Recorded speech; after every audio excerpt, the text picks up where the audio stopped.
sont dits à tout. What is going on, jerk faces? It's your boy Andy, and you're watching Nocturnal Transmissions, brought to you by the Circle of Jerks podcast. It's a conversation you could be having during the day, but having at night. Yes, we are back. We are back at our usual ish time. Last week we had some scheduling conflicts on both sides. Not, usually it's just Robert, but this time, we're equally to blame for our absence. So again, back with me again as ever, co-piloting this thing with me, my Chewbacca to my Han Solo, Rob. I can't do a Chewbacca in impression, unfortunately. Especially with my allergies as bad as they are this week. Right, allergies. Yeah. And we all know you crave the booger sugar. Oh God. If that were true, I probably would never show up to this podcast. All right, then you really would be fired. Yeah. But yes, we're back. So why don't we get this conversation started? I guess we could fill you in on why we weren't here last week. What was it? Yeah, why don't you start us off, bro? So I remember why I was gone. I had a friend who I hadn't seen in a while treat me to a early birthday dinner, and it was the only day I could do it, or that we could both do it. So I had that going on, and then I had an early start to the work day the day after that. So it just kind of the way my schedule worked out was why I missed last week. So I had all you can eat sushi, and that's funny because I'm sorry. Finish your. That's what you had too. Yeah, because on Sunday, I kind of had a informal birthday thing for myself too. Unfortunately, I ended up paying for my own dinner, but that's yeah. But I mean, it was really good sushi, and like the sushi place we go to is all you can eat, and the owner of the place knows us, so he always hooks us up with off menu kind of, almost like omakase kind of deal. Not strictly omakase, but he just instead of ordering stuff off the menu, he just whips something up for us. Nice. Yeah. Yeah. So I did that, and then my friend also took me to a retro game store that he knows about, and which is somewhere in Burbank, and. Man, it's a really nice place, and I found a game that I've been looking for probably about a year. That is very. I found a lot of high prices for it, but here I found a sealed copy that was under what I've been looking at for price wise. So I was very excited. So I was able to acquire that as well. And it was a good Tuesday last week. Okay, that's cool. The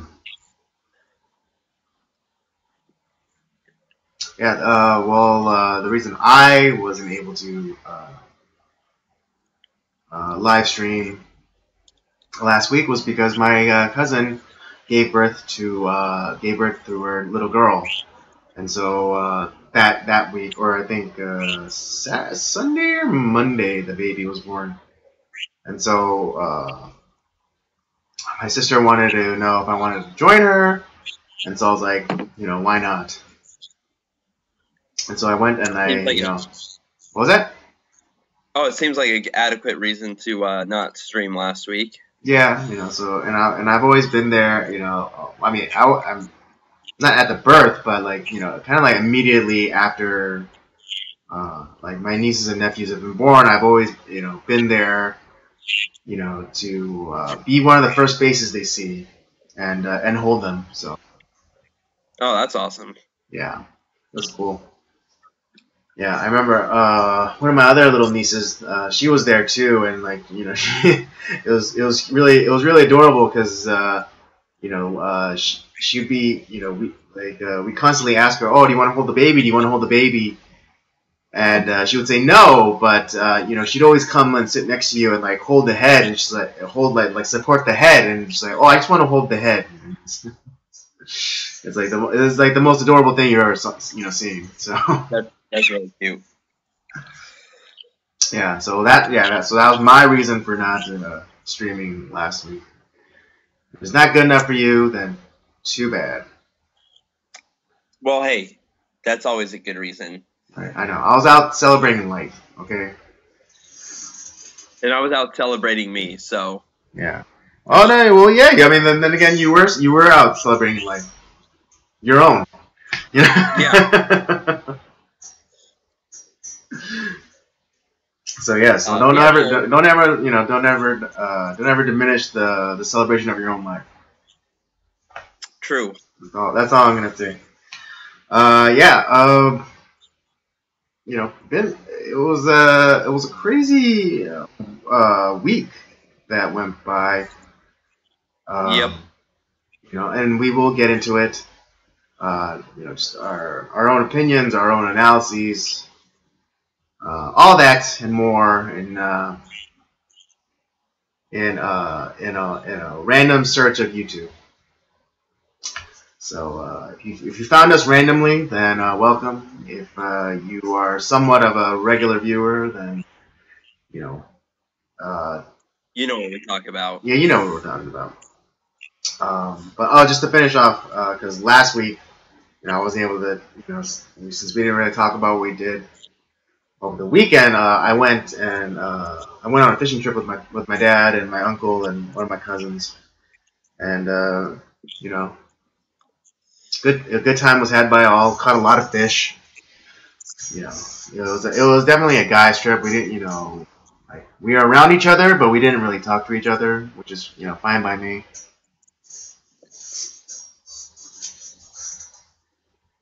Um, Catch anything good? oh, I caught a shark. You caught a shark? I caught a shark. Not like not like a great white or anything. But I caught a shovel nose shark, which is actually technically a ray. Okay. Yeah, but I think colloquially or commonly it's known as a shovel nose shark, or alternatively, or more accurately, it's called a shovel nose ray. And it's one of those weird. It's like one of those it's one of those things that is like a part shark, part ray, Yeah. and I know sharks, rays, and skates. They're all related. They're on this. They might be different. They're different twigs, but from the same like branch of Yeah, of yeah. the family tree. So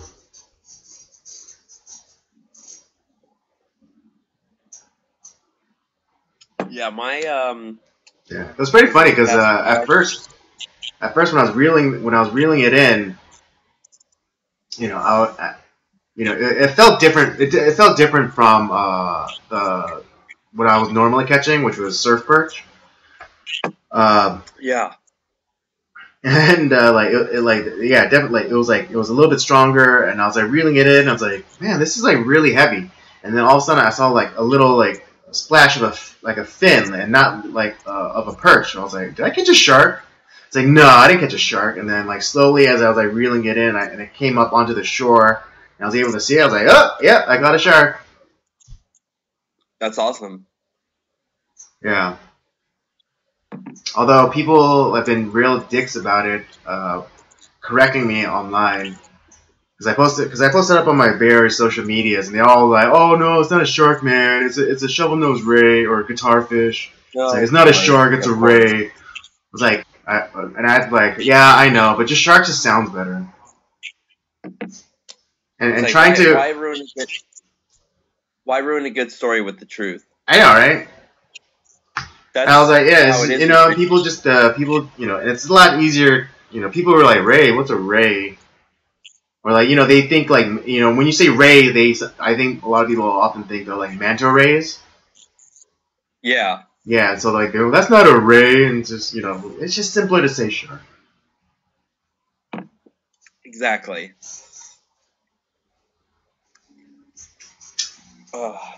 All right, but speaking of not letting the truth get in the way of a good story, I think we'd have to talk about the elephant in the room, which is the Kavanaugh hearings, because everyone and their Of mother's been course. talking about the Kavanaugh hearings.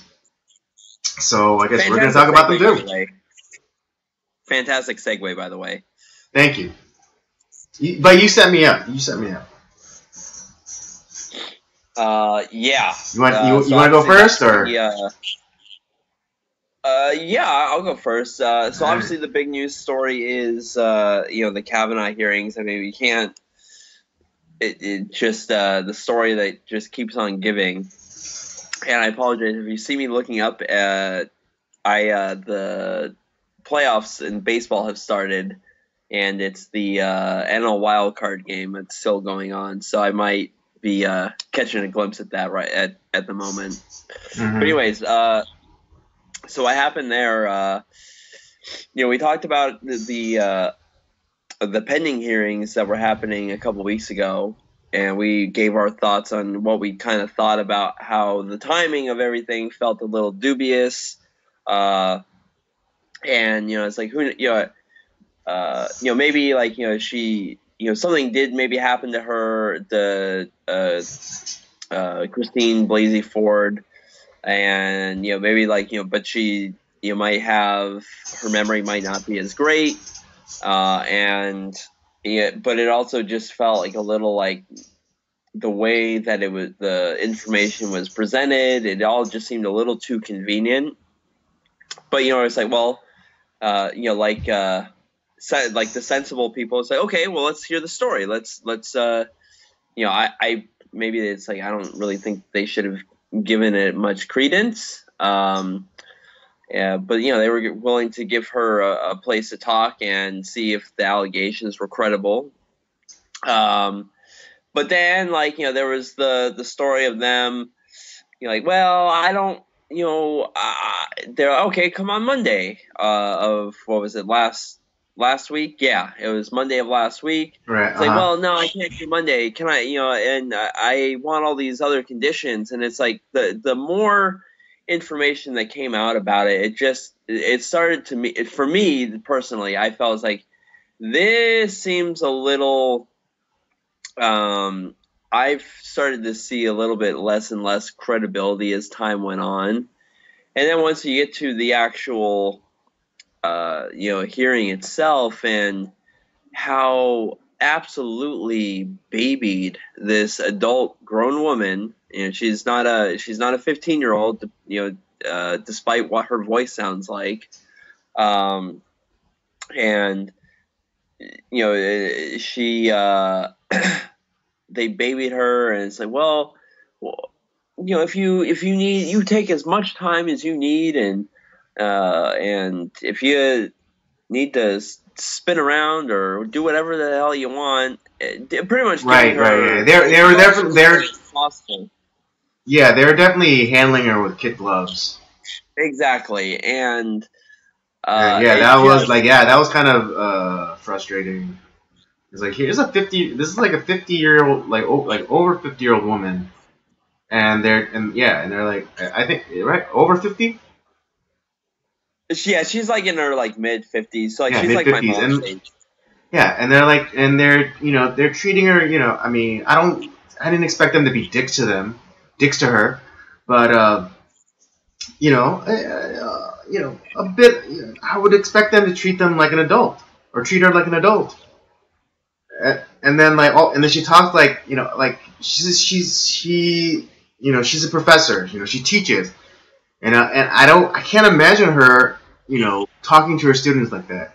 I can't imagine her if one of the students is screwing around like Jimmy, stop it. It doesn't make sense. No, It doesn't make sense to me at all. And this is where, yeah, I was willing to give a little bit of maybe like leeway that maybe like, okay, maybe something did happen to her. Maybe there was something that like, and kind of giving her the benefit of the doubt. It's like I had pretty much I doubted completely that it was Kava-Nah had anything to do with it, but maybe something did happen to her. But and I mean, and Kava-Nah even granted her that much, when he was testifying, whereas like, I'm not, he's like, I'm not saying that she wasn't assaulted or what, she was, or she experienced some sort of, sexual misconduct, but just wasn't me. And he granted that premise. He completely granted that premise. Yeah, but I personally now, after hearing all the all the hearings, all the testimony, which was just brutal. I don't think anything happened. I think it was completely fabricated. And here's why, because after her testimony, and after Kavanaugh's testimony, then it's all of a sudden like, because they the prosecutor that they brought in to question her, who kind of tripped her up a little bit, and I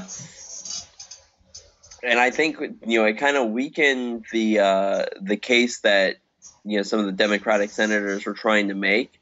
And so all of a sudden you get like, oh, now there's this other person that's coming forward, and then there's the Avenatti who is one of the most despicable humans on the planet Earth.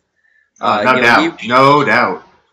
He brought someone that was even less credible than the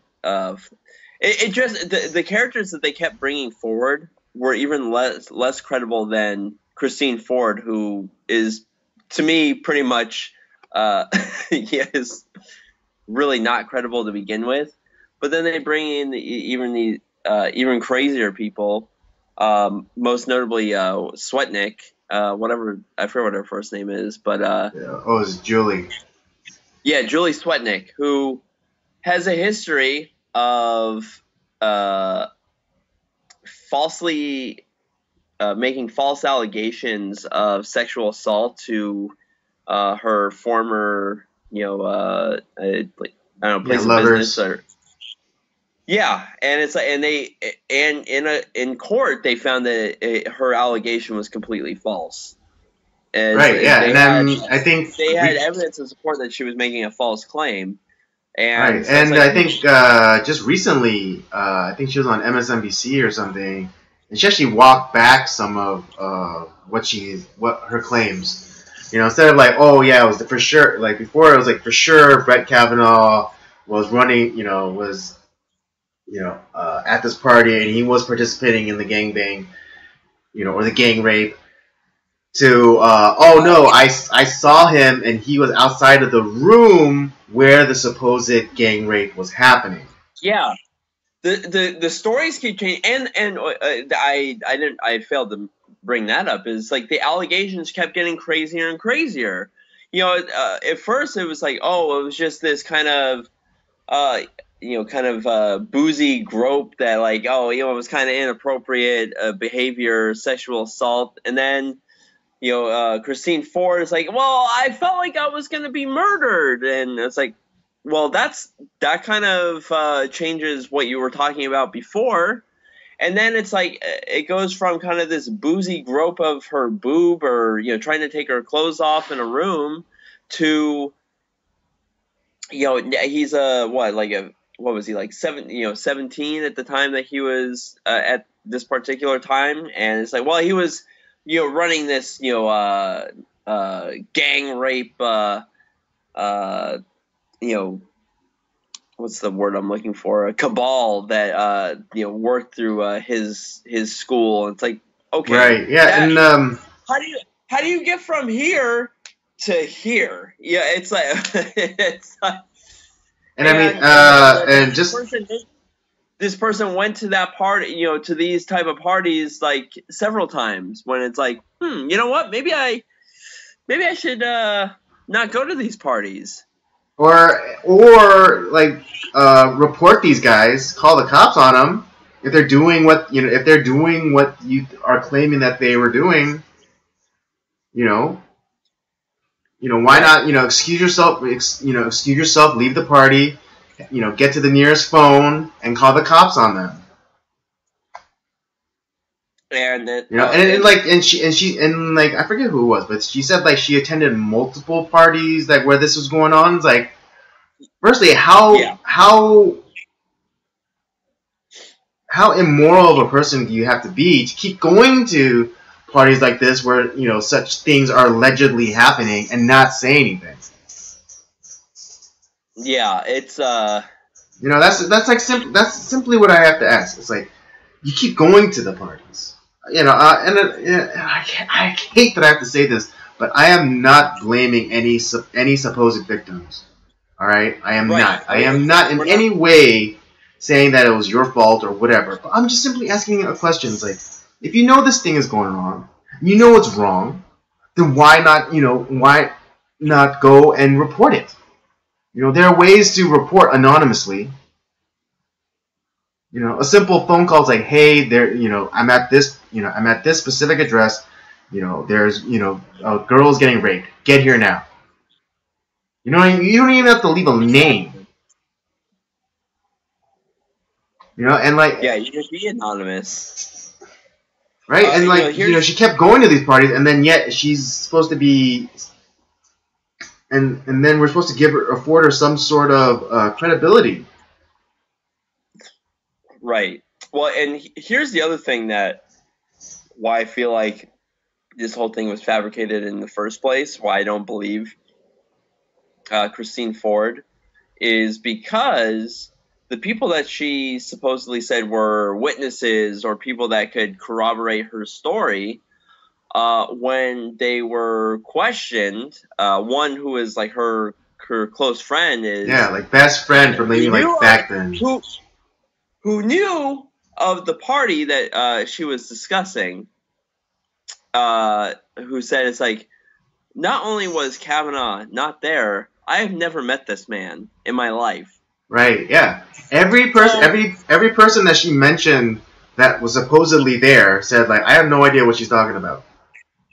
Yeah, not only did the number of people change in the scenario, that too. The number of people that she supposedly went to this party with kept changing. First it was like 4, including herself, and then it became like 6, including herself, and then... Why would her supposed best friend lie, saying that, like, not only was Brett Kavanaugh not there, I've never met the guy. So why would she lie about that? And this is her supposed, like, best friend, right? Exactly. That's why I think I think the whole thing is completely fabricated. It's complete bullshit. I think she's lying. Mm-hmm. I think she was paid. I don't know if she was paid, but like likely she was. Or I mean, there's some smoke to that fire that she was. Yeah, I mean, and then here's another thing. Like, someone started a GoFundMe for her supposed legal bills, but all of the lawyers that were there with her at the hearing, they said it themselves on the record. We're doing this pro bono. Right. So what the hell is the money for? Yeah. Oh, and here's the other thing that's a little bit sketchy too. So the lawyer that was, or Christine Blasey Ford's lawyer that was that she had hired, was apparently the same lawyer that was representing Swetnick too. Right, yeah, and they were all, and then they were also recommended by Dianne Feinstein.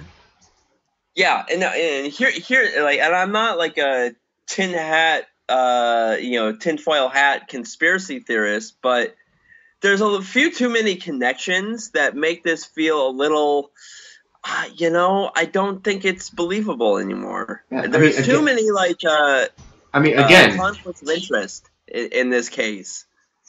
There's what? There's too many conflicts of interest here. Like, why? Right. It feels really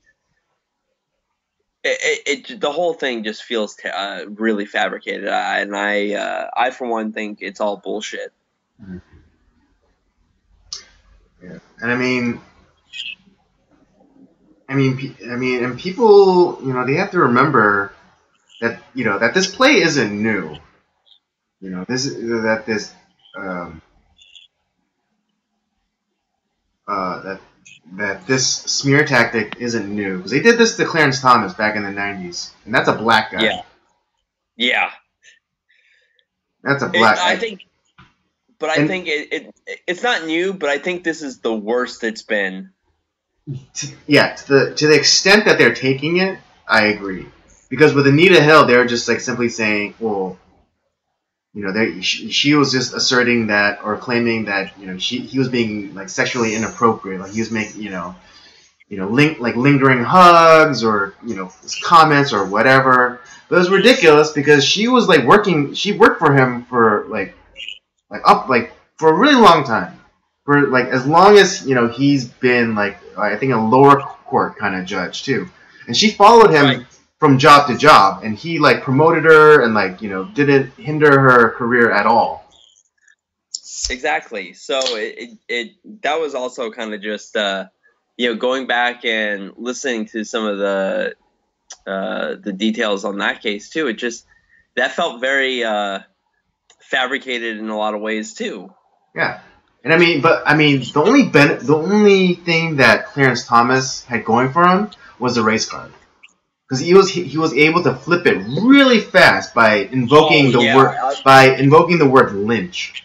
When he said like this is a high tech lynching, all those white Democrats on the Senate Judiciary Committee back then was like, oh, their ass was puckered real tight.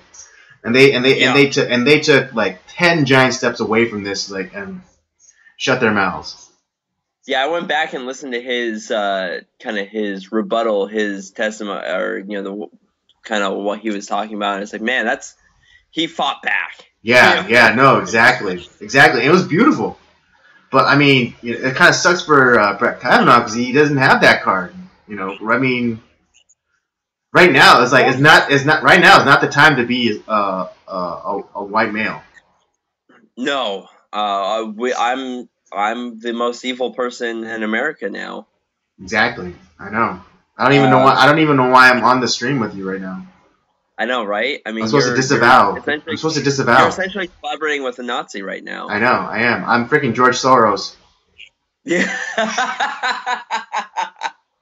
Look it up, people. He did it. Oh,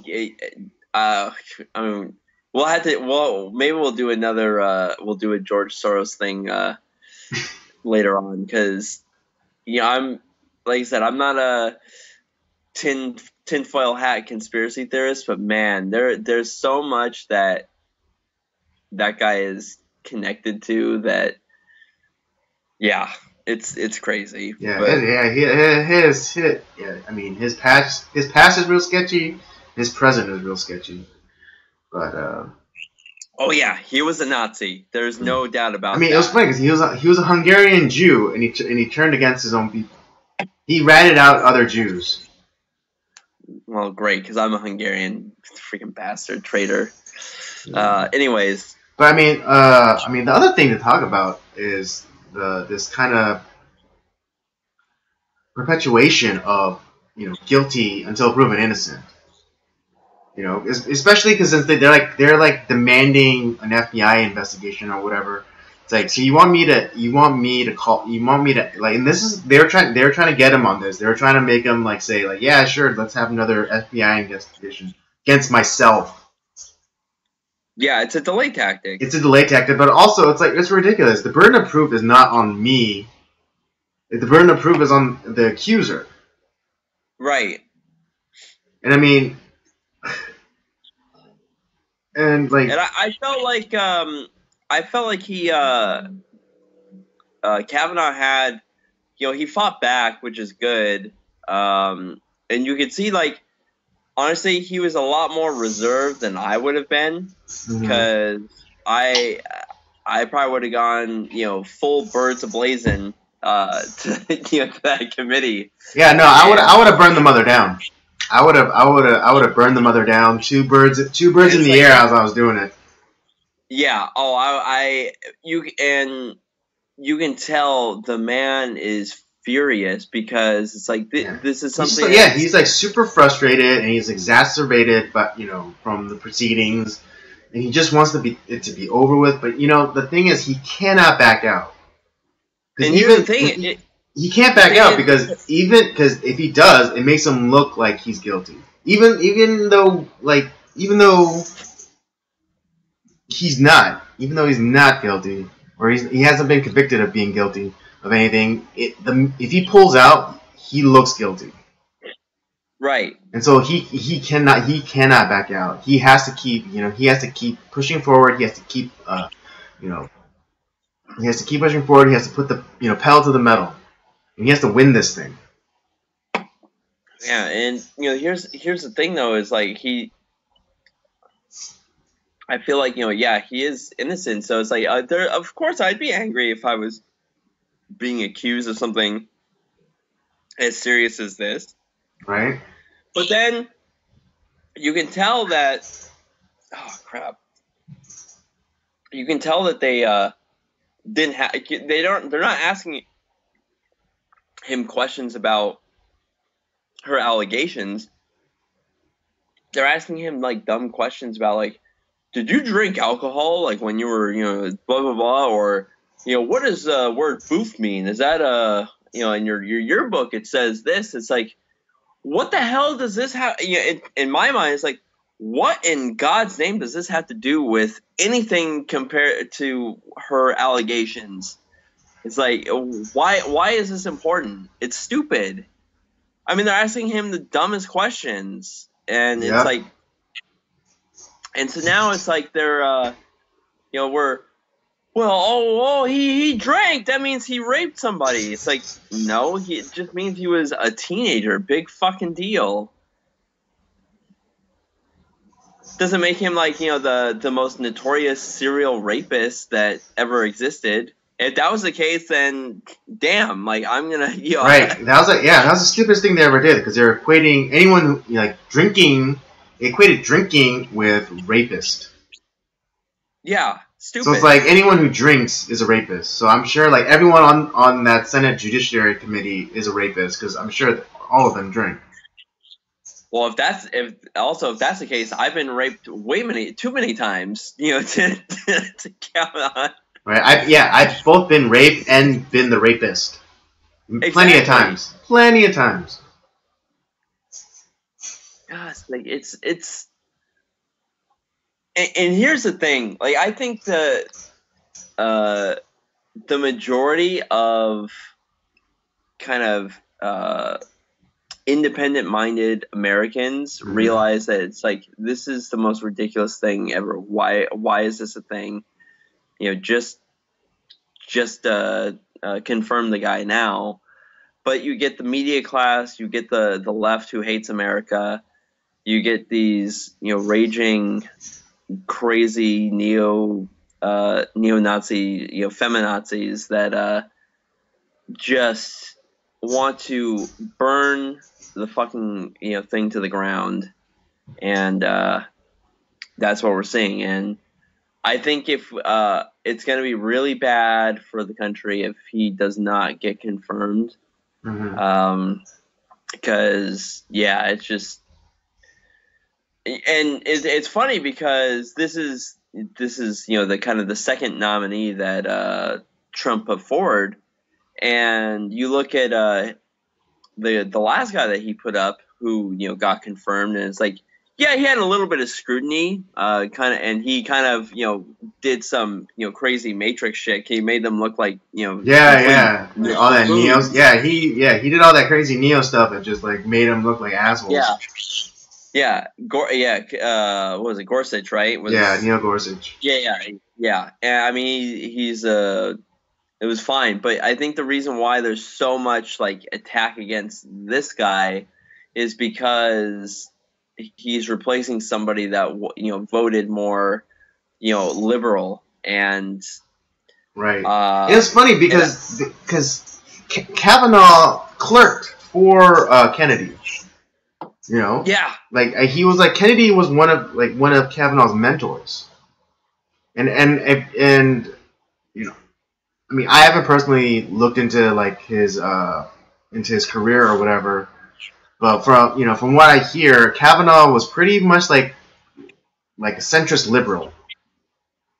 Yeah. Yeah, so there wasn't any like real there shouldn't have been any like real fear about him on rulings or that thing or that the crazy idea that they got in their heads about they're gonna repeal Roe v. Wade and Kavanaugh's gonna be the deciding vote. It's like you don't even know. Yeah, well, and that's I was just gonna bring that up, and was it Matt Walsh kind of believes that that's the real issue is they feel that he is gonna be and it's all about the the abortion issue. Yeah, they don't give two fucks about rape or sexual assault, any of that shit. They don't. They just want to be able to kill their babies. 1000% agree that they don't give two fucks about that stuff. What they do care about is kind of for whatever God forbidden reason that they feel like they have to defend abortion and I know they just want the ability to kill their babies. That's all it is. It's stupid because all this crap that Brett Kavanaugh has gone through. When he does get confirmed, this is the biggest red pilling moment of his life. Oh yeah. And so when the vote does come, if and or when the vote does come to repeal Roe versus Wade, I guarantee you he's gonna vote to repeal that shit. I'd be voting if I was in his shoes and I was kind of like, yeah, I'm kind of middle of the road, it's kind of. It's like, oh, okay, I see how this side of the team plays now. It's like, okay, well, I'm going to vote for everything that they hate. Exactly. This is they have the left have no idea, but they just red pilled Brett Kavanaugh hard.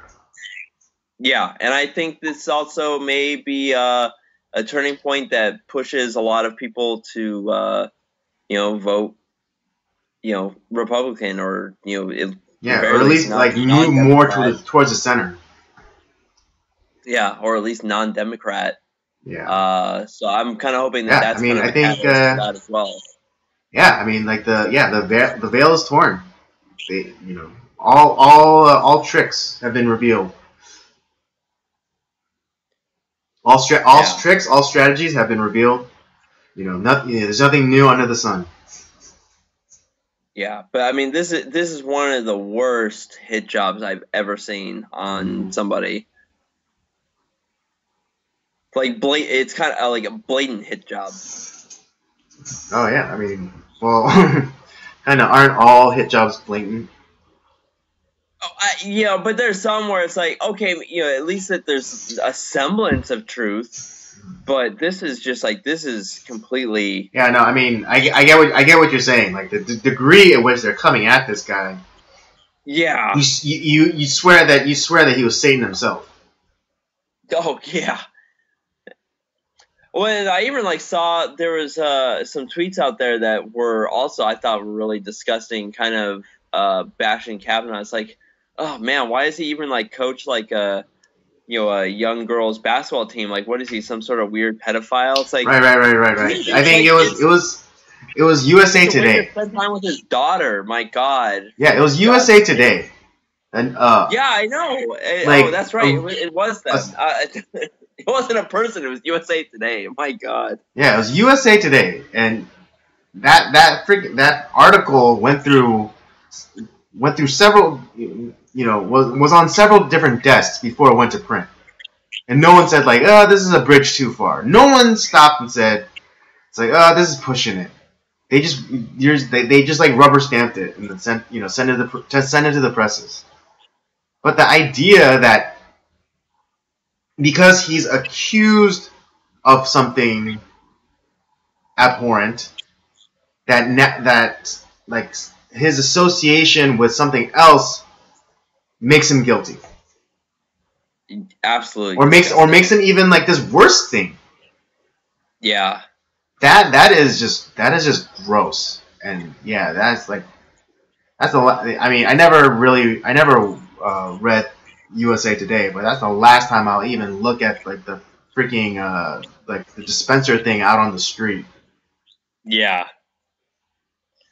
I thought that was pretty disgusting. Yeah, That comment. I know. Cause I mean he brought her up in his like kind of statement to the committee where where she where his wife and their daughter, they were saying their nightly prayers, and the daughter said oh, we should pray for Christine Ford also.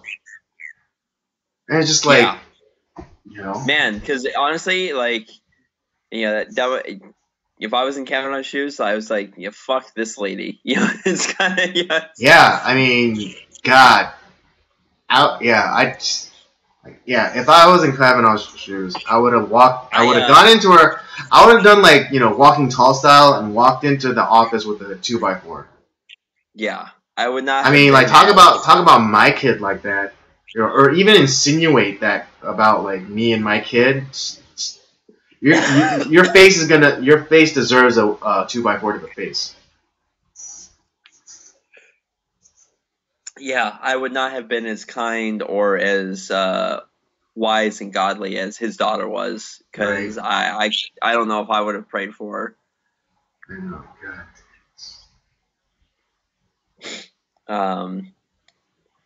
But yeah, it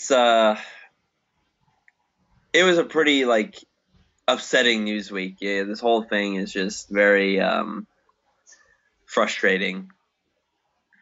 It really to the was. point where we're no longer we're getting to the point where it doesn't matter if someone's innocent, as long as like you get the screaming mob of crazy people that if they get what they want, that's appeasement never works.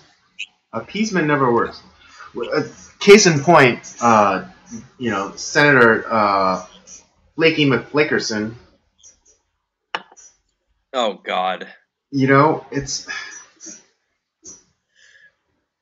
I was gonna give him credit because he said that yes, I'm gonna vote yes, and we'll send the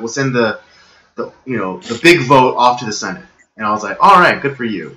But then 2 hours, literally 2 hours later, he comes back and says, "It's like, well, no, I'm gonna add a condition to that. It's like only if we get an FBI investigation, but only like a short one, like a week." Here's the thing, though. He has been for the majority of his, the latter part of his career, like to get up to the point where he would be even at a Supreme Court nomination, plus being part of the DC court that he is a part of. There was numerous FBI investigations that would have turned up something to begin with. Right. Yeah, because everyone thinks like the FBI just goes, looks at like some file that they like this like really thin file that they have on Brett Kavanaugh. It's like, well, that's it. Yeah, and then like rubber stamp and that's it. Like it's I mean I've never been subject of an FBI investigation. But from what I hear, it's very comprehensive. They talk to everyone you've ever just waved hello to passing by on the street, basically. Yeah, it's a rigorous background, because I remember one of my good friends, he was contemplating joining the FBI, and they literally go back. They scour everything that you've done, like your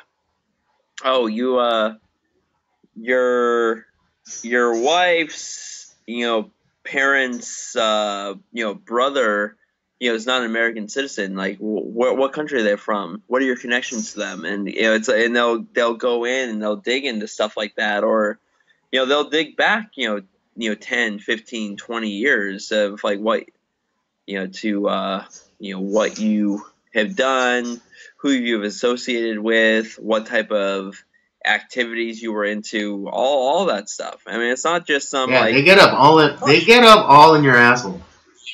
yeah, it's like, oh, you didn't do anything wrong, you're good to go. Yeah. It's So like because like you're the dealing yeah with because a lot of because they were because he was on why didn't she come forward when he was gonna be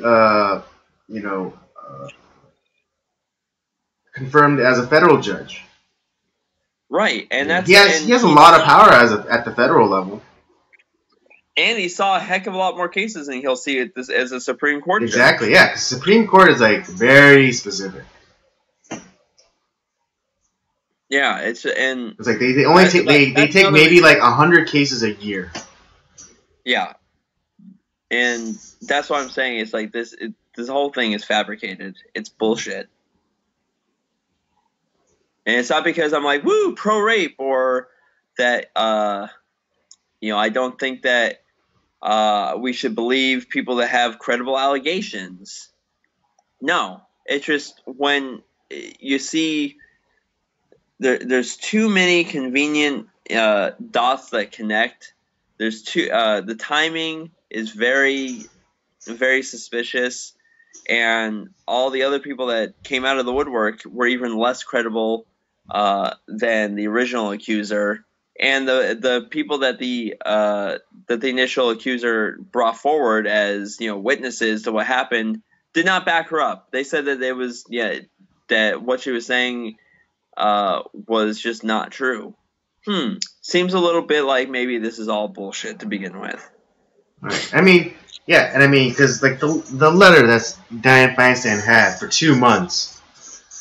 Right after Kavanaugh was announced to be the nominee, they could have they kept asking for an FBI investigation. They could have done all that in that 2 months.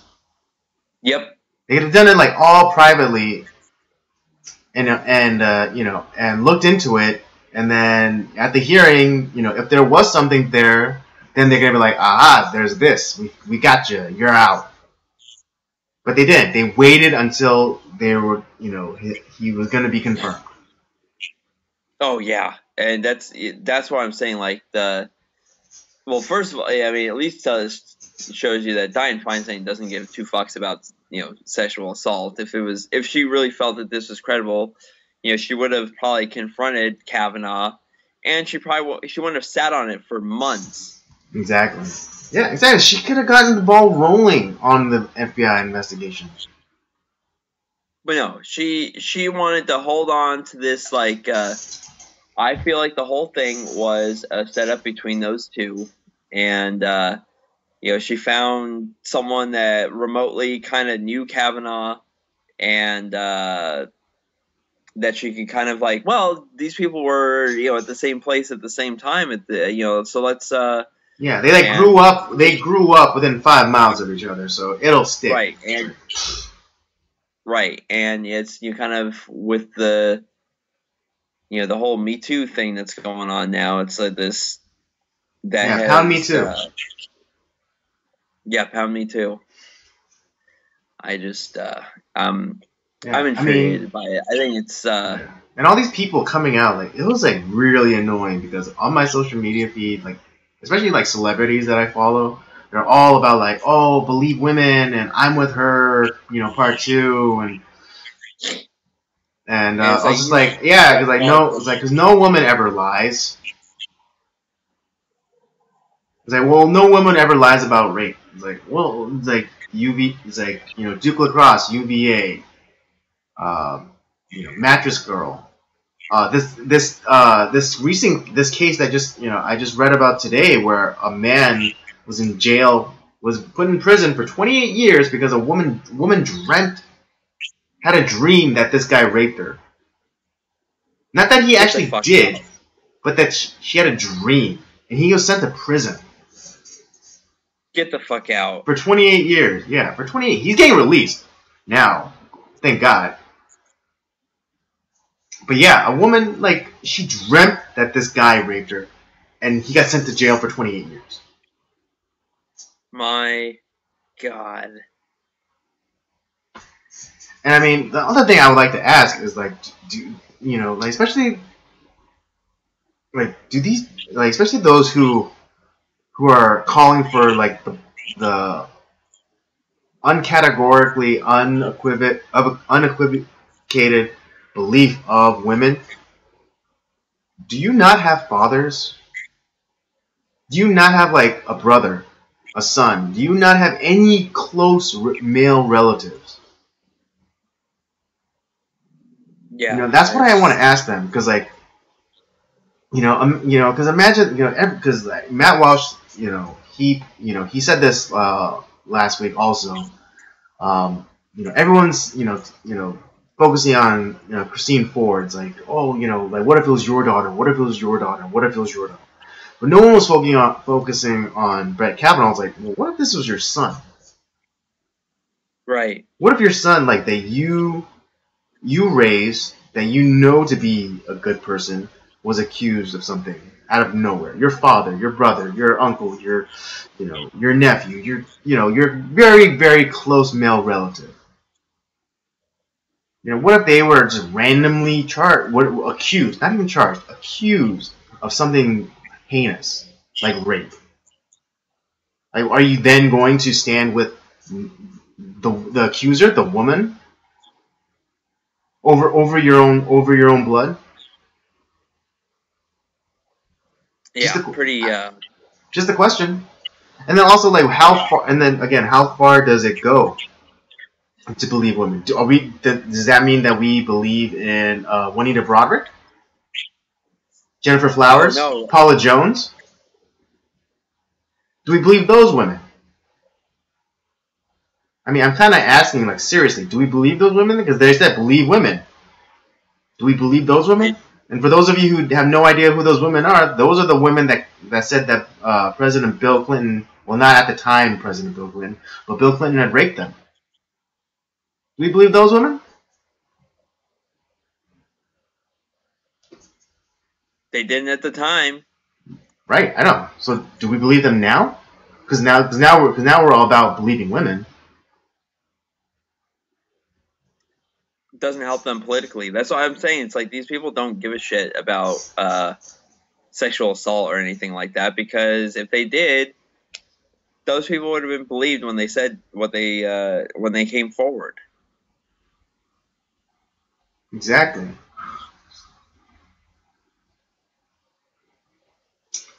Yeah, it just yeah, and like this attitude of like believe women regardless of facts or evidence or substantiation. It's just another thing that divides us. It's another thing that keeps men and women apart. They're like like kind of like in like the peak of Me Too. They're seeing that women were being hired less or something for jobs, and it's just like, well, why do you think that is? It's like because no man Yeah. wants to get Me Too'd for saying, oh, hi Janice, nice blouse. Well, hell, it's like it's like, oh hey, how's it going? Rape. Exactly. Yeah, like freaking what's that idiot on uh, Mika Brzezinski or whatever. Like she's like yeah, I thought like in she's like she was reporting or she was like reporting an article. It's like, oh, women are being hired less. It's like I wonder why that is. Hmm. It's like, well, maybe because no one wants to get false rape accusations, stapled with every resume that they send in. Yeah. It's like there are consequences, the consequences to our society, consequences to our culture.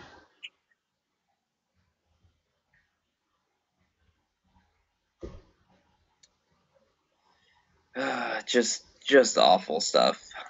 It really is. It's just.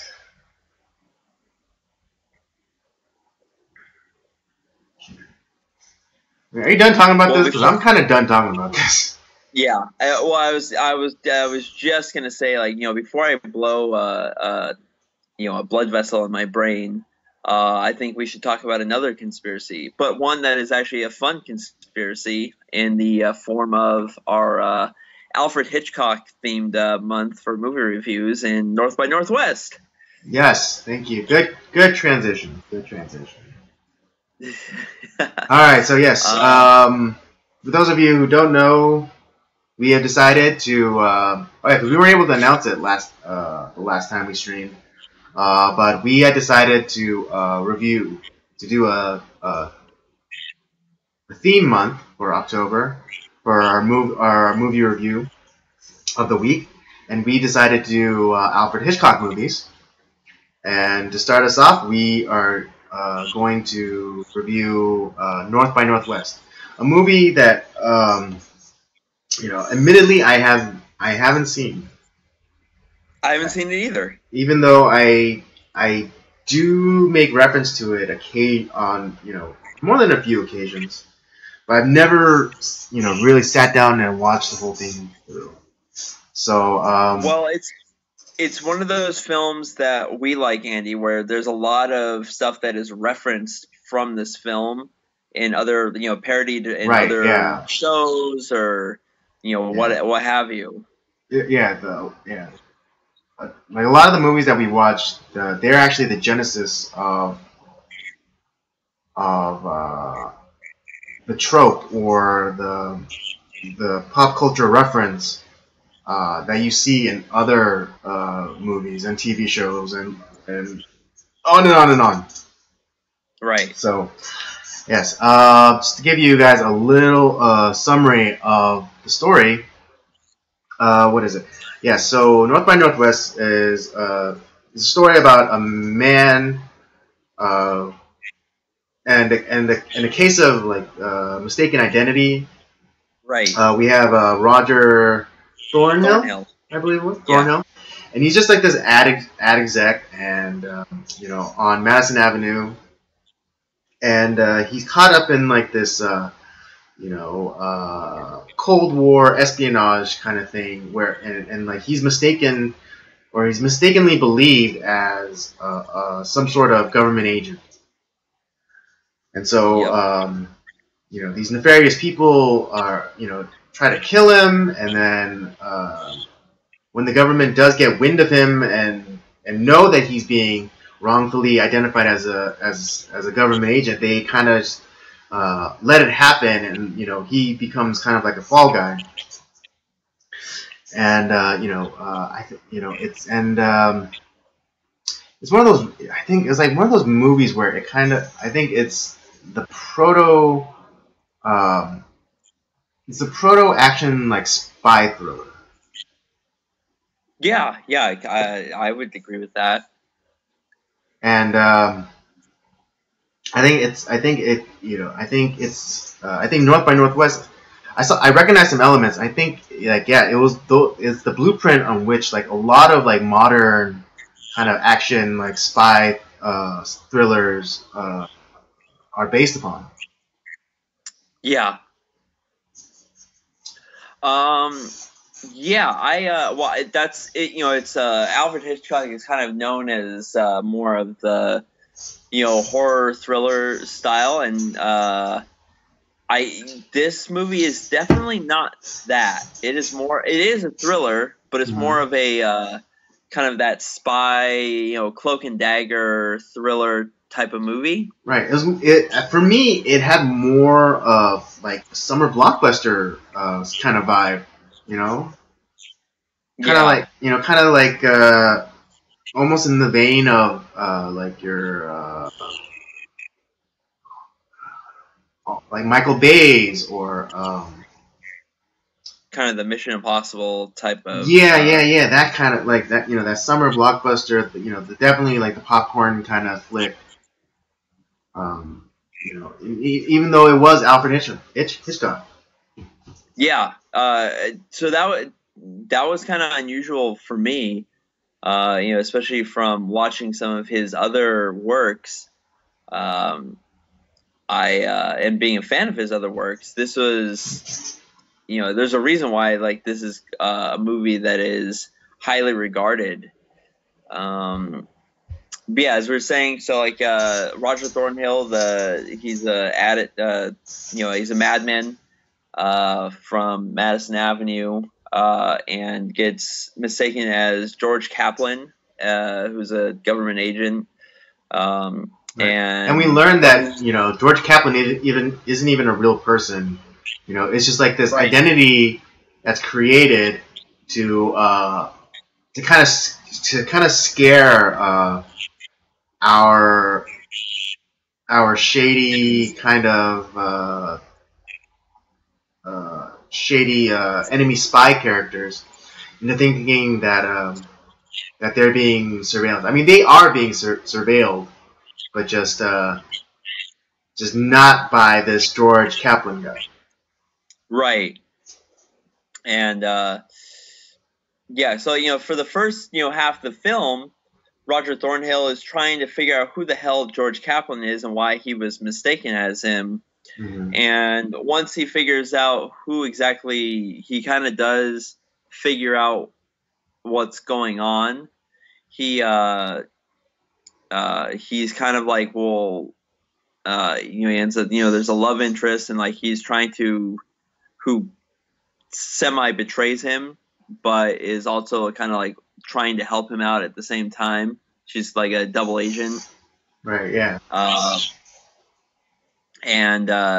So he's also at the second half, the second act, he's trying to save her, and at the same time stop these. He does it kind of in a sense become George Kaplan. He's trying to stop. Right, he assumes the identity of George Kaplan, and he kind of in a weird kind of twist, he was he was assumed or accused of being the spy, but then he ends up kind of becoming the spy. Right. But yeah, just the only thing I didn't necessarily care for in this movie, and maybe you'll disagree with me, I kind of felt like the not the interaction between Roger Thornhill and what was the female character's name? I know her real name, but I don't remember her character's name. Eve something? Yeah. Let's see. Eve Kendall. That's what it was. Yeah, Eve Kendall. That's right. Yeah, who was played by Eva Marie Saint. I kind of felt like their connection together, like the love interest between them, felt a little, I don't know, tacked on somewhat. A little bit. Yeah, I mean, if I had a nitpick on the movie, I would say that would be the issue I have with those two characters. Because after the betrayal, although it was interesting for me. I think, I don't know if this is true, but I want to believe that it's true. But I want to say that this movie introduced the what is it, the callback line.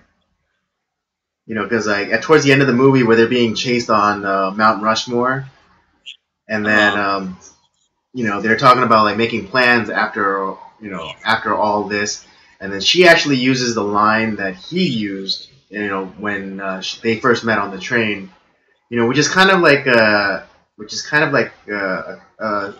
very popular motif in like those kind of adventure, like action adventure things, when the guy and the girl are like, there's like a they're having like a shootout, and then the girl will use like the same kind of like line that he used in the beginning of the film to like pick up on her, and like they kind of like she kind of throws it back in his face.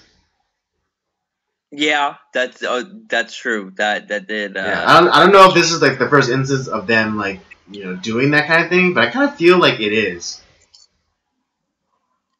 I can't think of another movie like where before that. Like specifically that she, like, the girl uses the words that the guy used, because like in the right. it was like the guy, when they first met on the train, he was like asking her to sit down next, sit with her, or like, or no, she was saying like, oh, I have this whole like this big roomy compartment to myself, because he was like kind of dodging the authorities on the train and trying to find places to hide, and she offers Right. him like, oh, why don't you come and like stay in my big cabin on the train, and he's like, oh, is that a proposition? Right. And then when they're like kind of like escape, trying to evade the bad guys on Mount Rushmore, you know, um, he's like saying like, oh, if we get out of this, I think it's time, I think I'm due for a really like a very long vacation, and then she like kind of uses that line back on him and is like, oh, is that a proposition? Right. And I mean, again, I'm not saying, I don't know if this is like the first instance of it, but I feel like it is for like this specific kind of genre.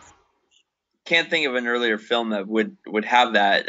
And in the comments, if you guys know of a film where that's occurred beforehand, I'd love to be shown what it was. So,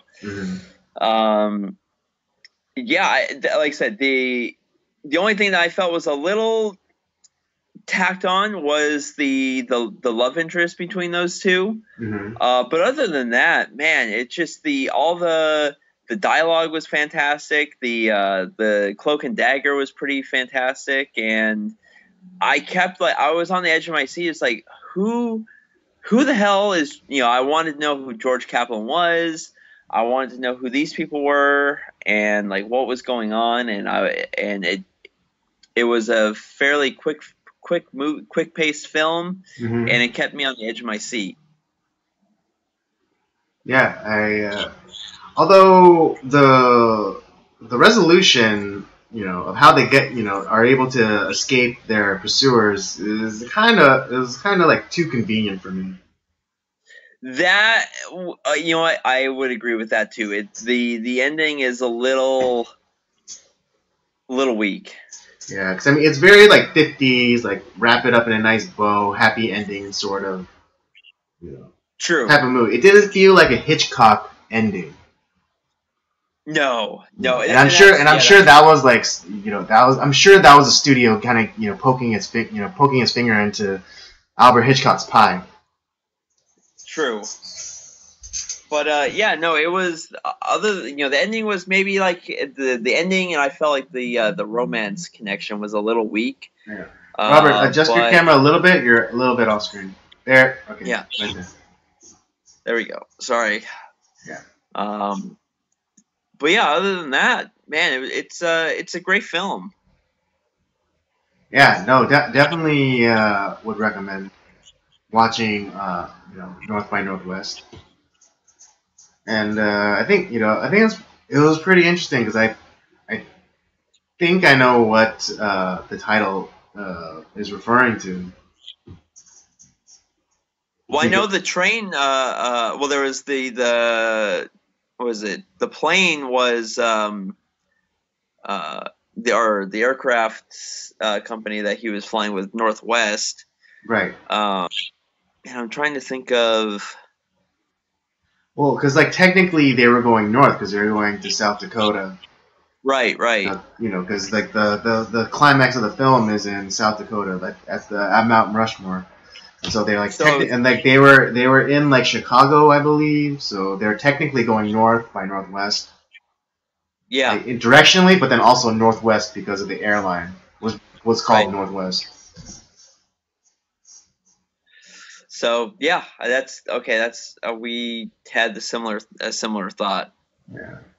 I mean, like, yeah. So it's like it's one of those titles that doesn't like have any like real like significance to like the film, but it's clever. Yeah, it's a clever title. Yeah, if you're looking for just kind of a good little spy thriller, it's one of this is actually one of Cary Grant's last films that he did. He was he was in his mid-50s when he did this film. Oh, yeah, he did. Yeah, I mean. Yeah, he did. I mean, I could tell that he wasn't a spring chicken anymore in this movie. But yeah, no, this is one of his later roles. Mm-hmm. But yeah, he performed it, admirably. It's kind of like the trend of older male celebrities now doing action films. You have you have like your Denzels or like Matt Damon and Matt Damon, Liam Neeson, Tom Cruise. Yeah, I mean it's crazy because Tom Cruise still pulls it off. I know. I mean, he's still. I think Tom Cruise is like the same age as Cary Grant in North by Northwest. And he's still doing like Mission Impossible movies and still doing all those crazy stunts. Yeah, he has Dick Clark disease because I don't. Yeah. For sure, Tom Cruise has Dick Clark's disease.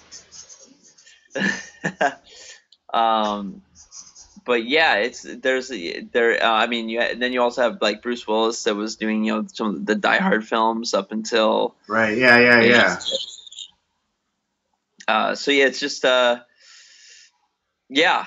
So I guess it's not something new that's been happening recently where they're using like these old timers to do action films. Yeah, because hey, if you're a good actor and you're I mean, Cary Grant wasn't necessarily doing a ton of action films, but he's a great actor, and I think kind of looking up this movie and Cary Grant, he was like he was the leading man in Hollywood at the time, or for his generation. Yeah. Well, he was part of that golden age of Hollywood. Exactly, yeah, because he was like making movies since like the 30s. Yep. And like this movie came out in '59, I believe, North by Northwest. Yeah, July 28th, 1959. So it was. So it was a summer. So it might have been I mean, I didn't check the numbers that it did, but it might have been a summer blockbuster. It it doubled. It made double its budget, so it was like they made like $5 or so million off the movie at the time, which in '59 is a lot of money. Yeah, that's probably like $500 million today.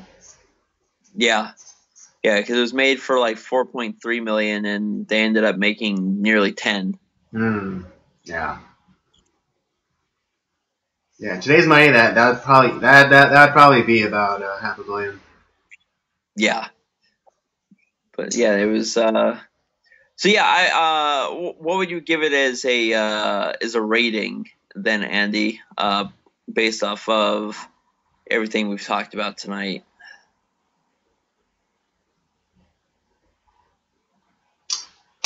I think I'd probably give it like 3 3/4 to a strong, like a solid 3 3/4 to a 4. Okay. I'm gonna go. I had to go probably about 3. I would say 3.5. Mm-hmm. Because of the flaws that we talked about. Kind of not the strongest of endings, and I didn't necessarily care. I liked Eve Kendall's character, but I felt like the love connection between her and Roger Thornhill felt a little tacked on, especially. Right. As far as like in the second half of the film, like the initial connection between them on the train, I felt was like, oh, okay, it kind of felt like that. Yeah, I thought their flirtations were really good. Right, it's like can we trust her or can we not trust her? Right. Well, yeah, like especially like first we're thinking like, oh wow, this is a down ass chick, but then like you see that she slipped a note to the porters, which she had passed along to like the henchman of the bad guy, and it's like, oh no, she's working for him. Oh no. Exactly. Yeah. But then after all that, it just their love story felt a little off. So for that, I had to say 3.5 stars. But I would highly recommend this movie to watch. Right. Well, I mean, yeah, because I think I'm giving it a little bit more credit because of just like the technological or the yeah, the technological side. And I think they were doing some pretty innovative things, especially for like the wide shots of them on like Mount Rushmore, like where they were adding like they clearly added like some like drawn in thing, and like they superimposed the actors into it. Like Yeah. similarly when uh, Cary Grant's character went to the United Nations, and you see the like the wide shot of like the lobby, and you see like the people like scurrying about. I mean, you could see with like with my modern eyes, I can see that that was just like kind of a superimposed, like kind of like almost like painting of like a big grand lobby with like that was superimposed then by like a real shot of people kind of like walking around and like shot like for perspective. Yeah, that is true. There was a lot of that, which for 1959 is pretty good. Mm-hmm. But yeah, I still got it's a solid 3.5 for me. Okay. And it's of the Hitchcock films I've seen, it's not the best one. There's a few that I would consider better. Mm-hmm. That some which I think we'll watch throughout this month, and but yeah, definitely worth a watch. Mm-hmm. Where yeah, definitely added to like you must watch this before you die kind of list. Oh yeah, absolutely. All right. All right. Well, there you have it. 3.5 for Robert. 3.75 to 4 for me. And yeah, that'll conclude our review of North by Northwest. Definitely one of those movies you have to watch before you die. Yeah, definitely. Should we reveal next week's Hitchcock film? If you want. All right. Well, we are going to be watching Dial M for Murder. Ooh. I think didn't Kirk Douglas, Michael Douglas make a remake of it like in the 90s? Let's find that out. That's a good question. I do not know. I'm pretty sure because it That's was not called something that's else not the though. one that's not the one we'll be watching. But there have been some other films that have played off of the kind of the premise of Dial M for Murder. Right. Most notably, Horrible Bosses is more of a comedic take on it. I thought that was more like Strangers on a Plane or Strangers on a Train. Oh, that's right, Strangers on a Train. That's another one that we'll be watching later on. But sorry, Dial M for Murder is different. Right. I always get those two mixed up, even though like. Let's see. So yeah, Dial M for Murder is about like this really powerful executive, and like the wife is unfaithful, and the wife gets the lover to kill the husband or something. But then like, but then the husband finds out about it, and then like gets. There was the 98 remake was called A Perfect Murder that starred Michael Douglas. Right. And the another interest. So it was Michael Douglas was the husband. Mm-hmm. The wife's lover was played by Viggo Mortensen. Interesting. Oh, that's right. And Gwyneth Paltrow was the woman.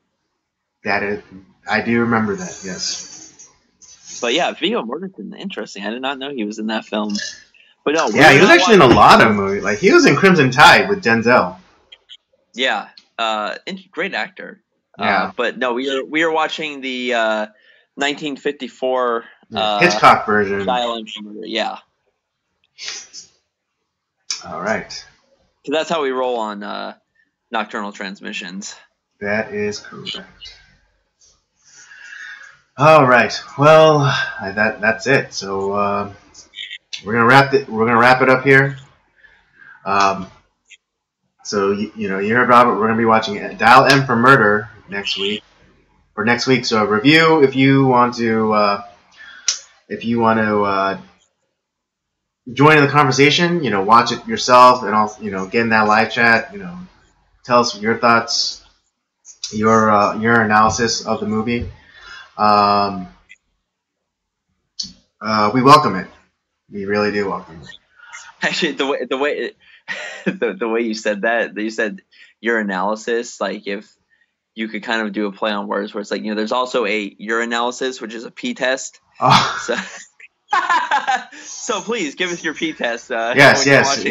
We'll take anything. We'll take anything.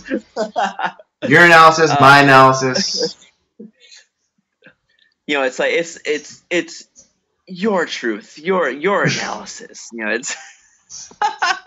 You know how I feel about that statement.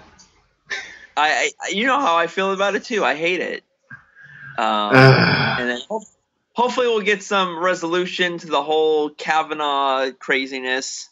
Mm-hmm. Yeah, I'm hoping the news cycle is a little bit better next week. I wanna actually like have joy in my life. Yeah, not just crippling, like not just soul crushing, pessimism. Annoyance. Yeah. It's like I just want to rage quit this country sometimes. Yeah.